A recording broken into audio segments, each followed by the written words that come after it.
10 rumah semi permanen di Kertapati, Palembang hangus terbakar. Kebakaran hebat melanda permukiman padat di Jalan Abi Kusno Cokro Suyoso, Lorong Kemana, Kelurahan Kemang Agung, Kecamatan Kertapati pada Kamis dini hari 12 Februari dan menghanguskan sekitar 10 rumah permanen.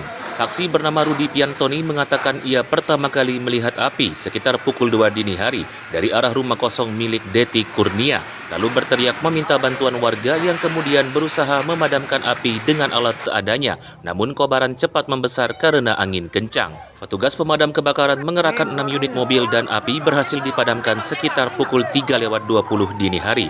Kapolsek Kertapati AKP Angga Kurniawan membenarkan kejadian tersebut dan menyampaikan dugaan awal kebakaran akibat korsleting listrik di rumah kosong itu. Sementara korban jiwa tidak ada dan kerugian masih didata polisi. Untuk berita selengkapnya klik sripoko.com. Saksikan Saksi Kata hanya di YouTube Sri Poko TV.